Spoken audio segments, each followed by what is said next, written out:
headlines for this hour. VTV News.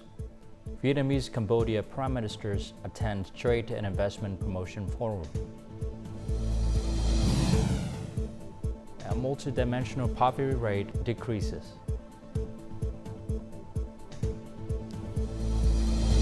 And in war news, U.S. remains committed to diplomacies with North Korea.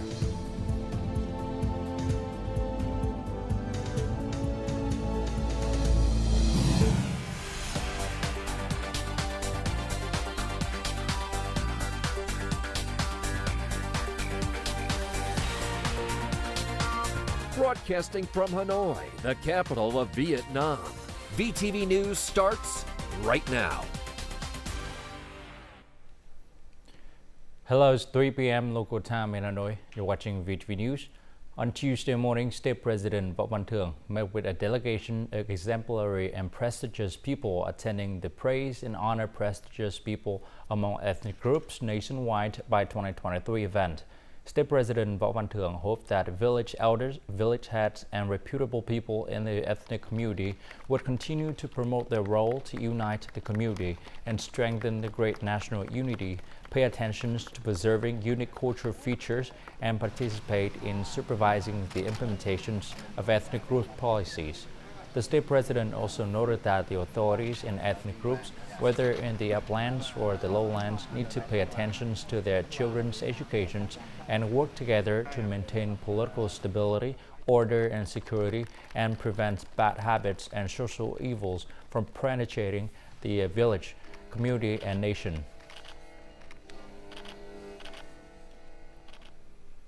Prime Minister Phạm Minh Chính and his Cambodian counterpart Hun Manet attended the Vietnam-Cambodia Trade and Investment Promotion Forum in Hanoi on Tuesday morning.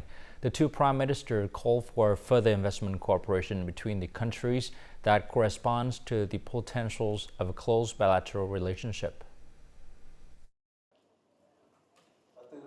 Speaking at the forum, Prime Minister Pham Minh Chinh emphasized that Vietnam-Cambodia relations had recently enjoyed many breakthroughs.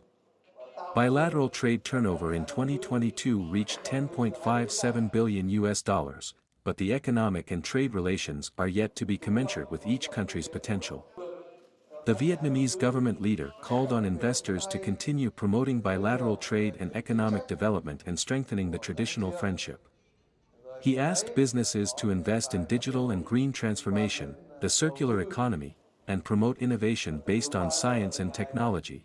For his part, Cambodian Prime Minister Hun Manet hoped to see more Vietnamese investors in Cambodia, especially in modern agriculture, food processing, digital technology, finance, and car manufacturing. He affirmed that the Cambodian government always strives to create favorable conditions for foreign investors.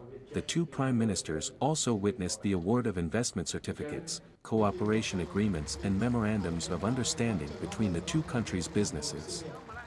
This includes VTVjet's direct flight connecting Hanoi with Cambodia's Siem Reap. On Tuesday morning in Hậu Giang, the Ministry of Agriculture and Rural Development launched a sustainable development project that will see 1 million hectares of growing high-quality and low-emissions rice as part of the Green Growth Initiative in the Mekong Delta. Deputy Prime Minister Trần Lưu Quang attended the ceremony. The project will be implemented across 12 provinces and cities in the Mekong Delta except Bến Tre. In Phase 1 from 2024 to 2025, localities will focus on consolidating the 180,000 hectares of the Vietnamese Sustainable Agriculture Transformation Project. Phase 2 from 2026 to 2030 will expand the planting by 820,000 hectares.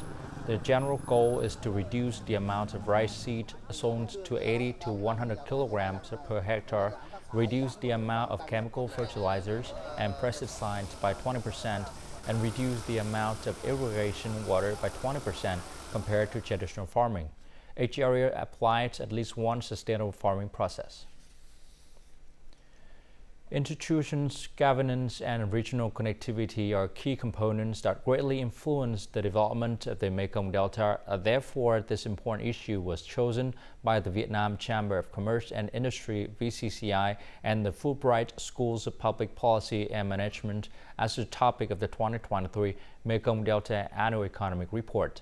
According to VCCI, the Mekong Delta is one of the 6 important economic regions and is a major Vietnamese food production and processing center. Although agriculture plays an important role, it is not the main driving force behind regional economic growth. This paradox shows that current agriculture institutions and models have little scope for the growth and need to be fundamentally changed. Therefore, in addition to updating on developments in the world's economy, Vietnam's macroeconomics in general, and the Mekong Delta in particular, this year's report highlights an in-depth analysis focusing on removing institutional, governance, and economic linkage bottlenecks. UOB Bank's Global Economic and Market Research Department has just released a forecast for Vietnam's economic growth in the fourth quarter of 2023 with many outstanding points. UOB puts Vietnam's fourth quarter growth at 7%. Data released in the period from October to November shows that economic activities have stabilized and in some sectors clearly improved compared to the first half of the year. Accordingly, retail sales of goods and services increased the fastest since May. Year-to-date indexes of both industrial production and manufacturing sector have returned positive since September. Over 200,000 businesses were established or re-entered the market in the first 11 months of 2023. This means business activities are recovering rapidly as the year ends. Such a result also showed the initial effectiveness of the government's policies to assess capital flows for businesses, especially those in the service and manufacturing sectors. Wholesale and retail are 2 fields with the highest number of newly established businesses in the first 11 months of this year. We opened 3 new stores in the fourth quarter. We will continue to expand and develop more stores. According to the Business Registration Management Agency of the Ministry of Planning and Investment, cash flow pressure is the biggest obstacle for businesses this year. The amount of capital registered for establishment in the first 11 months of 2023 reached over $56 billion, down nearly 8% compared to the same period last year. However, towards the end of the year, the number of businesses entering the market and ready to invest in business activities increased sharply. There was an increase in both the number of businesses and registered capital in November. Specifically, more than 14,000 businesses were established, up nearly 20% compared to the same period last year. The amount of capital also increased by 47% over the same period. In November, the average registered capital of newly established enterprises reached over $453,000, the highest monthly level recorded. The government, ministries, and branches are determined to create the most favorable conditions for developing the business community and household businesses. Solutions in some areas are prioritized for bank loans with favorable interest rates. Different fees businesses previously had to pay are now postponed, waived, or extended. This helps stabilize the economic environment. The impressive growth in the number of businesses entering the market is expected to create more jobs. In November alone, the number of registered employees of newly established enterprises grew by over 7% compared to the same period last year. Specifically in the processing and manufacturing industry, job opportunities increased by nearly 29%. Cutting costs, streamlining lending procedures and conditions, enhancing the applications of information technology and digital transformations are among many measures currently being carried out by banks across Vietnam. They aim to reduce lending interest rates further and increase credit access for customers and businesses. Such measures were promptly implemented at the recent meeting between the Prime Minister and 38 banks on easing capital difficulties. Many banks have recorded an increase in the number of businesses taking loans to meet TET orders as the year ends. Due to this, banks are considering varied measures to increase loan limits based on collateral value and reduce administrative procedures. Minimizing and lowering lending rates is difficult, but streamlining administrative procedures is feasible. We are also seeking suitable cuts in lending interest rates according to customer groups. the total disbursed capital volume of the real estate sector in the first 9 months reached over $112 billion, up 6% compared to the same period last year. The policies are more flexible in terms of debt repayment time and moving collateral. There are also preferential interest rates. While many preferential interest rates exist for house purchases, many cannot find a suitable house to buy. In Ho Chi Minh City, 74% of the total housing supply over the past 11 months is in the high-end segment, leaving only 36% in the mid-end. In the affordable segment for low-income people, no house retails for less than $1,030 per square meter. Businesses are only interested in the high-end segment to earn lots of profit in a short time, even though they can enjoy many incentives from the government when deploying projects in the low-end segment. For example, the 120 trillion credit package or exemption and reduction of land rent and land use. In addition, delays in legal procedures have put many real estate projects on hold. People buying houses are more wary due to various potential risks associated with land use rights. There needs to be legal dismantling and synchronous coordination between ministries and branches. With an adequate supply and a legal framework, people are more likely to buy a house, and banks can assist them better. Given more flexible policies from banks, real estate businesses must restructure their products to meet society's demands. And before moving on to some other news, let's take a look at foreign exchange rate for today, December 12th.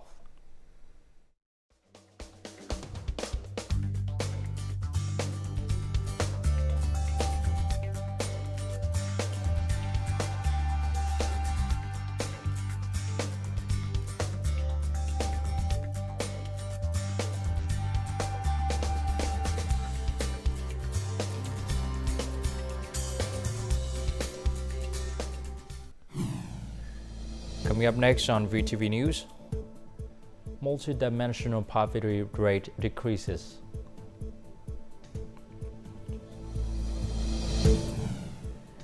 And Vietnam pledges increased support for social impact businesses.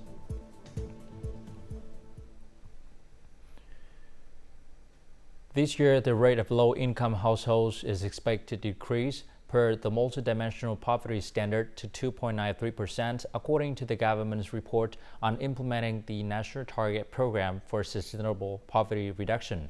The estimated rate of poor ethnic group households is about 17.82%, meeting the target the National Assembly and the government assigned. By the end of this year, 9 more communes are expected to escape from the extremely disadvantaged commune status in Quảng Bình, Quảng Trị, Thừa Thiên Huế, and Long An provinces. The number of foreign workers working in Vietnam has been increasing. Besides preferential conditions, obstacles in terms of administrative procedures remain, causing difficulties for businesses and foreign workers in the country. In order to relax regulations related to work permit conditions and application process, the Vietnamese government has issued Decree 70, amending and supplementing a number of articles of Decrees 152 on foreign workers in Vietnam. However, some obstacles have not been fully addressed. Robert has been living in Vietnam for 15 years. As a teacher manager for an international university, he often has to guarantee and carry out work permit procedures for other foreign colleagues. The expats, it's just overwhelming. So there's always, the employers have to do a lot of the work, and it's often too overwhelming for the employers. So they'll hire companies to do that, hire agencies to deal with the visa and the work permit issues, because it is very complicated and it changes so often. The language barrier is probably the biggest obstacle for foreign workers. Their understanding of legal regulations is also limited.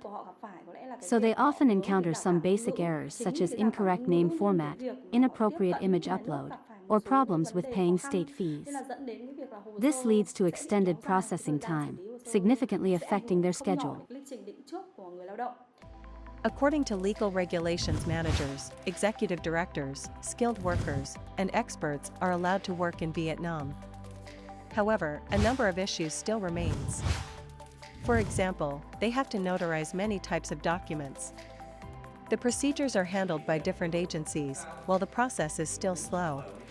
It's usually not coherent. It's almost like it changes from different kinds of visas or resident permits. So it will be very necessary if the Ministry of Public Security can communicate to the embassy the kind of procedures, documentation, requirements that these people need and the time frame they need to be able to fulfill that. The fact that a lot of agencies act or work as the intermediaries between the ministry and the citizens or the applicants, and that may cause some difficulties in the whole procedure. A lot of those documents have to be sent back to the consulate or the embassy of the foreign employee who wants to work in Vietnam in order to be certified and notarized. The work permit process has become so slow in certain cases that those executives have had to leave Vietnam and re-enter under another temporary permit while their work permits have been under process by the Vietnamese authorities. Recently, the government assigned the Ministry of Labor, Invalids, and Social Affairs to review regulations to ensure simplification of the order and procedures for granting work permits to foreigners working in Vietnam. Accordingly, it will promote online application and post-inspection after work permits are approved.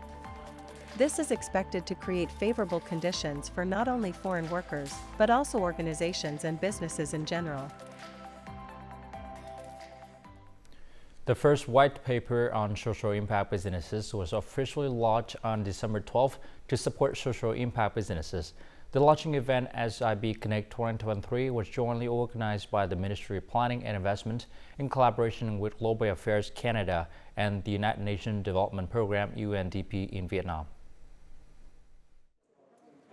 This social impact enterprise provides vocational training for differently abled workers and designs graphics for international real estate companies. Due to the global economy's headwinds, the company has found itself in a difficult situation and is seeking more orders and customers.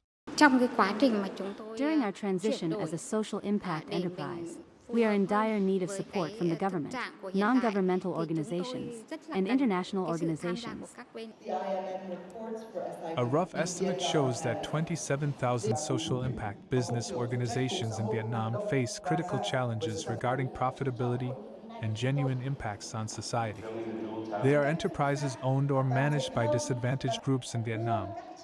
The release of the 2023 White Paper on Social Impact Businesses in Vietnam is expected to provide an overview of social enterprise companies in Vietnam and their ongoing issues. The SIB White Book that's being launched here today is a fantastic stepping stone in terms of the evolution of SIBs in Vietnam. What it means is it's creating a common foundation of understanding. What are SIBs? The support project for social impact organizations with a grant of $3 million has supported more than 300 businesses and created jobs for over 6,000 workers, especially women and ethnic people. Along with the launch of the white paper, stakeholders will gather at the SIB Connect 2023 for in-depth dialogue sessions, cooperation opportunities, and market expansion. In recent years, the success of public health measures deployed in Ho Chi Minh City is partly thanks to the collective efforts of local health collaborators. These partners became a formal presence in local health facility as the 10th Ho Chi Minh City People's Council adopted a resolutions on healthcare spending. This recognizes the work of community health collaborators in the city and ensures sustainable funding. For over 15 years, health collaborators have been one of the most active partners in every community health program in Binh Thach district. The locality has built a network of 89 community health collaborators and deployed one to each ward. The task of a public health collaborator is certainly a daunting one. Occasionally, we'd have to leave our work behind to join the team during an emergency. The tasks for public health collaboration involve disease detection, surveillance, and reporting, and assistance in disease management and public health education. Despite the hard work, collaborators do not typically get paid. Collaborators are immensely helpful both in preventive medicine and disease examination. They also offer great assistance in public health management. They act as a bridge between doctors and patients in the most time-sensitive manner. The Department of Culture and Society will work with relevant agencies and localities to recruit and organize training materials and other operations to better implement the resolution. The authorities have plans to spend a portion of its budget on monthly support for public health collaborators. Accordingly, each network member in Thủ Đức City and 16 other districts will be given $21 a month, while members in districts will receive an extra $2 each. The city will also offer health insurance fee support for individuals in need. The integration of traditional art with major school subjects can not only cultivate more interest among students, but also nurture their love for Vietnamese cultural values. In order to preserve Vietnam folk's performing art, such as quan họ singing, a group of students in Hanoi created a website to archive, introduce, and make quan họ folk songs more popular among young people. Journey to the Cradle of Quan Ho Singing, a website created by a group of students in Col J Secondary School, provides information about Quan Ho singing and famous Quan Ho villages. The website features moving images, videos, games, and quizzes to draw people in. Its playable interactive content is fun and helpful for users, as people can learn more about Quan Ho singing. We created this website in an attempt to promote and preserve Quan Ho singing with the use of information technology. Learning through this website, we hope other students will become more engaged in heritage education. In this class, students share knowledge with one another. They're learning without teachers. The atmosphere is abuzz with excitement and surprises, as students exchange opinions. Currently, the website is in Vietnamese and has English version. We'll translate the website to other languages such as Chinese, Japanese, and Korean, as we want to promote Vietnamese cultural heritage worldwide. The website is very useful for students to learn history and geography. It also acts like a digital learning resource. Through this website, students are drawn in to learn more about history. Young Vietnamese are seeking ways to raise people's awareness about cultural preservation. Preserving Vietnamese cultural heritage with the application of information technology is expected to make heritage education more accessible to students in schools. Coming up next in our world news, U.S. remains committed to diplomacies with North Korea.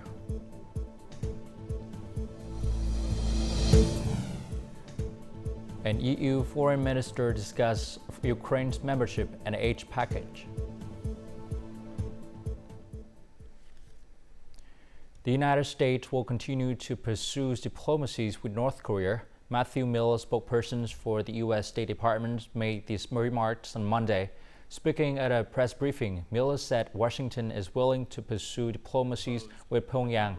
However, he noted that North Korea has refused to accept offers to pursue diplomatic alternatives since U.S. President Joe Biden took office.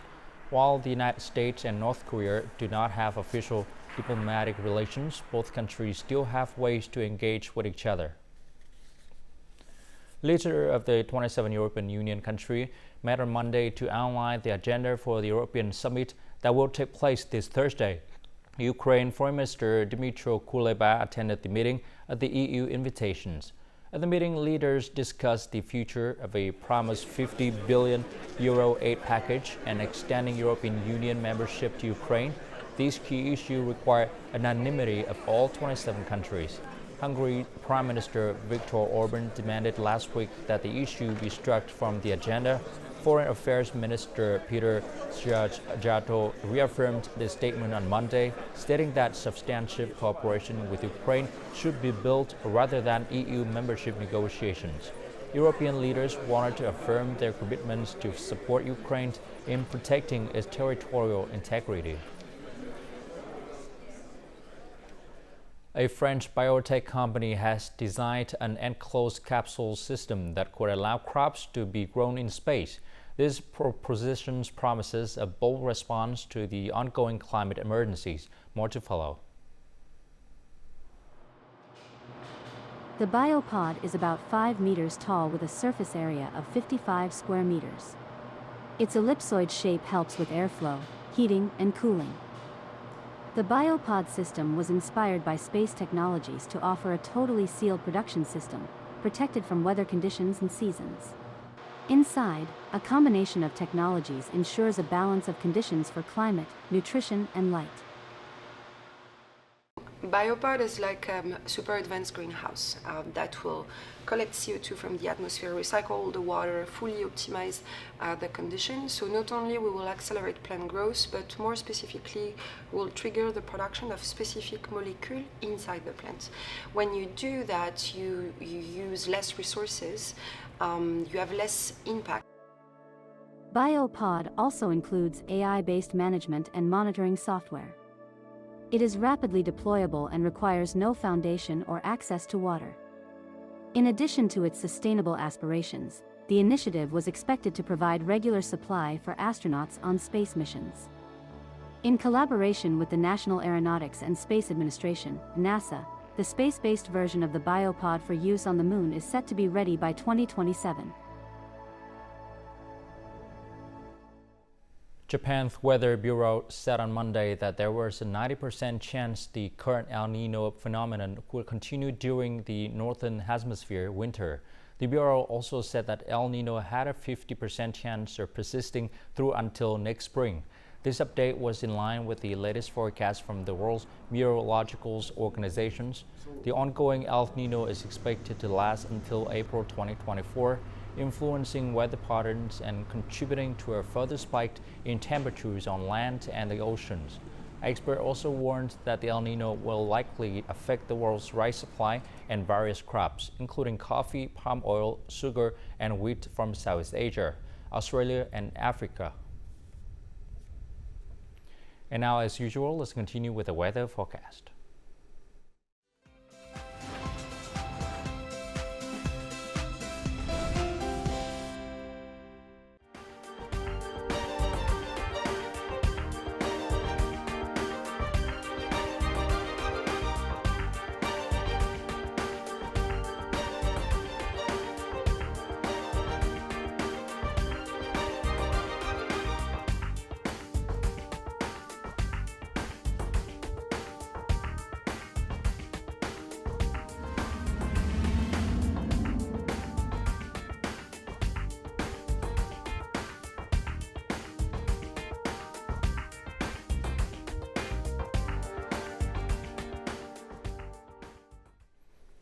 And that's all the news for today. To rewatch our program, you can log on to VTVgo.vn or download our mobile application VTVgo. Thanks for watching and goodbye for now.